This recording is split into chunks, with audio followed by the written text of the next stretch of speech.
जय जवान जय किसान दोस्तों, संधू एग्रो फार्म के यूट्यूब चैनल पर मैं डॉक्टर राजवीर सिंह संधू आप सभी का स्वागत करता हूं। दोस्तों आज हम आए हैं एक टर्की फार्म पर। ये किला परीक्षितगढ़ मेरठ में स्थित है और यहां पर दीपक जी हैं जो पिछले 1 साल से इस फार्म को चला रहे हैं। हम बहुत ढूंढ कर इस फार्म पर आए हैं। आपकी डिमांड थी एक टर्की की एक वीडियो लाओ, तो आज हम इस फार्म पर आ गए हैं। हमारे साथ में दीपक जी। भाई साहब, सबसे पहले हमारे दर्शकों को अपना और अपने फार्म का एक छोटा सा परिचय दीजिए। मेरा नाम दीपक कुमार है। यह किला परीक्षितगढ़ मेरठ के आसपास में स्थित है। ये फार्म मैं 1 साल पहले स्टार्ट किया था। 1 साल से? हाँ। एजुकेशन क्या है आपकी? ये पहले मैं MCA करा था। MCA करके मैं 10 साल जॉब भी कर चुका हूँ। 10 साल जॉब करने के बाद फिर लॉकडाउन आया। लॉकडाउन के बाद हमारी जॉब में थोड़ी दिक्कत आ गई और मुझे बचपन से ही टर्की पालन का, एक्जोटिक आइटम पालन का बहुत शौक़ था। तो हमें किसी फ्रेंड से मुझे इसके बारे में पता चला, तो हमने फिर 1 साल पहले इस टर्की फार्मिंग को स्टार्ट किया है। जब आपने शुरू किया था कितने बर्ड से शुरू किया था? ये हमने 450 बर्ड से शुरू किया था। 450 हाँ बर्ड से? कितना बड़ा बर्ड लिया था आपने? ये हमने लिया था 1.5 किलो का, क्योंकि हमें ज़्यादा एक्सपीरियंस नहीं था इस फील्ड में। तो हमने शुरू में सोचा कि हमें एक्सपीरियंस नहीं है तो हम ऐसे बर्ड से स्टार्ट करें जिसमें कि हमें मोर्टेलिटी कम हो। तो इसलिए हमने 1.5 किलो का बर्ड लिया था। उस टाइम पे 400 रुपये का एक बर्ड लिया था। कहीं ना कहीं आपने समझदारी दिखाई, क्योंकि ब्रूडिंग में डे ओल्ड चिक्स को कई बार जो नौ सिखे होते हैं वो नुकसान कर बैठते हैं। बिल्कुल सही बात है। तो आपने इसी वजह से बड़ा बर्ड? हाँ बिल्कुल, क्योंकि ब्रीडिंग का हमें बिल्कुल एक्सपीरियंस नहीं था। अब मैं छोटा चिक लेता तो उसमें मोर्टेलिटी ज़्यादा होती, इसलिए हमने बड़ा बर्ड लिया था। पोल्ट्री में दूसरे भी सेगमेंट हैं। आप मुर्गा पाल सकते थे, ठीक है। आपने टर्की एक बड़ा बर्ड होता है, काफ़ी समय लेता है तैयार होने में, और आई थिंक 12-13 किलो तक का ये बर्ड हो जाता है। बिल्कुल। तो टर्की ही क्यों चुना आपने? एक्चुअली देखिए, पोल्ट्री फार्मिंग तो हर जगह पे है।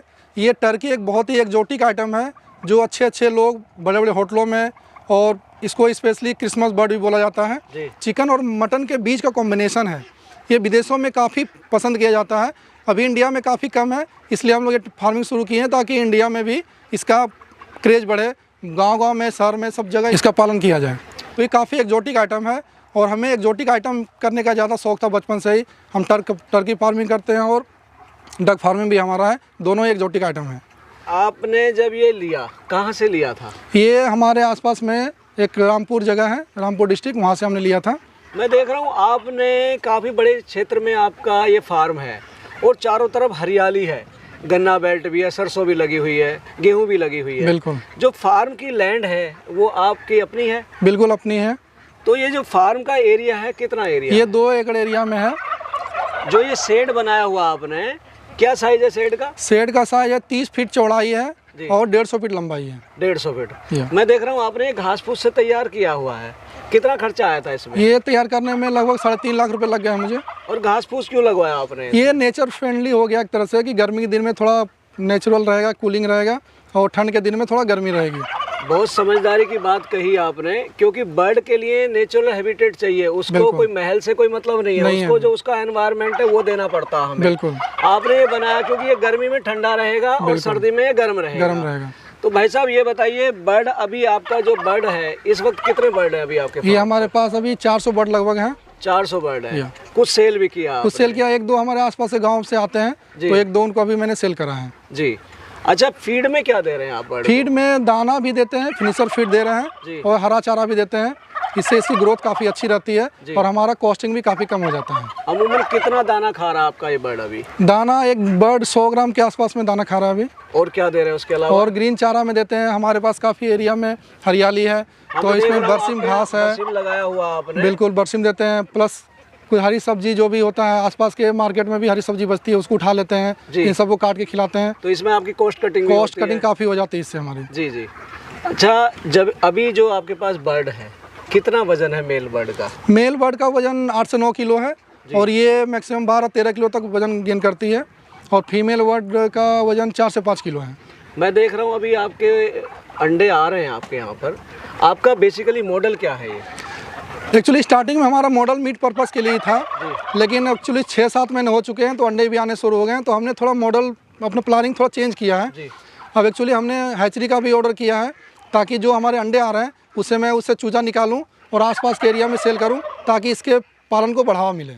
अभी आप एग जो है अपने टेबल एग के तौर पे सेल कर रहे हैं। बिल्कुल। और फ्यूचर में जब गर्मी आ जाएगी तो अंडा कम बिकता है, बिल्कुल। तब आपका चिक्स निकालने का चिक्स निकाल के आसपास के एरिया में सेल करने का प्लानिंग है। अच्छा, आपने हैचरी मंगवाई है इसके लिए? हैचरी का हमने ऑर्डर दिया हुआ है, 1 हफ्ते में हमारे पास हैचरी आ जाएगी जी। उसके बाद हम चिक्स रेडी करेंगे। मतलब किसी भाई को अगर चिक्स चाहिए टर्की के तो आपके यहाँ अवेलेबल होंगे आने बिल्कुल वाले समय में? बिल्कुल बिल्कुल जी। 1 महीने के बाद या 1 महीने 10 दिन के बाद से हमारे पास चिक्स अवेलेबल होंगे। अब जितना भी चाहे आप ले सकते हैं। अच्छा, आपने अभी तक सेल किया है कुछ? हाँ, एक्चुअली हमने गांव में आसपास के एरिया में सेल किया है। 8 किलो का बर्ड 300 रुपये किलो के हिसाब से हम इसको सेल कर रहे हैं अभी जी। लोकली 2 पीस 4 पीस 5 पीस करके इस तरह से करके गांव के एरिया में आसपास में लोग ले जा रहे हैं। मतलब लोग खरीद रहे हैं? बिल्कुल। अच्छा, 300 रुपये किलो चला जाता है आपका यहाँ पे? हाँ बिल्कुल, गांव के एरिया आसपास के एरिया में 300 रुपये किलो अब काफ़ी इजीली बिक जाता है। इनको 2 पीस 4 पीस की ज़रूरत होती है। वैसे बड़े बड़े होटलों में ये और भी ज़्यादा महंगे बिकते हैं। जब से आपने लिया है कोई हारी बीमारी, कोई उतार चढ़ाव? नहीं, एक्चुअली हमने बताया शुरू में स्टार्टिंग में बताया था कि हमने लगभग 1.5 किलो का चिक्स लिया था। ऑलरेडी वैक्सीनेशन सब हो रखा था क्योंकि हम भी इस फील्ड में नए थे, तो हमने ऑलरेडी 1.5 किलो का लिया था। तो हमें अभी तक इसमें कोई भी बीमारी नहीं दिखी है। अच्छा, आपने बताया आप MCA हैं। हाँ बिल्कुल। और आप जॉब करते थे। हाँ। क्या पैकेज था आपका वहाँ पर? उस टाइम में मैंने 15 लाख के पैकेज पे जॉब क्विट किया था जी। क्योंकि जॉब की कंडीशन भी थोड़ी मैंने देखी। वहाँ पे जॉब करने में मुझे मज़ा नहीं आ रहा था। तो मैं बचपन से शौक था मुझे टर्की पालन, एक्जोटिक आइटम पालन करने का। तो हमने धीरे धीरे करके इस एरिया में हमने अपना करियर बनाना शुरू किया। अभी मज़ा आ रहा है? बिल्कुल मज़ा आ रहा है। हमने डक फार्मिंग कर रखी है और टर्की पालन भी कर रहा हूँ, तो हमें इस फील्ड में काफ़ी मज़ा आ रहा है। दर्शकों, दीपक जी एक MNC में जॉब करते थे। एक लेविश लाइफ छोड़कर, एक अच्छा खासा पैकेज छोड़कर इन्होंने यहाँ पर गांव में अपना ये टर्की फार्मिंग शुरू किया। और कुछ ना कुछ इन्होंने ज़रूर अच्छा सोचा होगा जो इन्होंने ये काम शुरू किया। कई लोगों को पता नहीं है टर्की क्या होता है। टर्की एक ऐसा बर्ड है जो अच्छा खासा वजन ले जाता है, 10 से 12 किलो का बर्ड हो जाता है।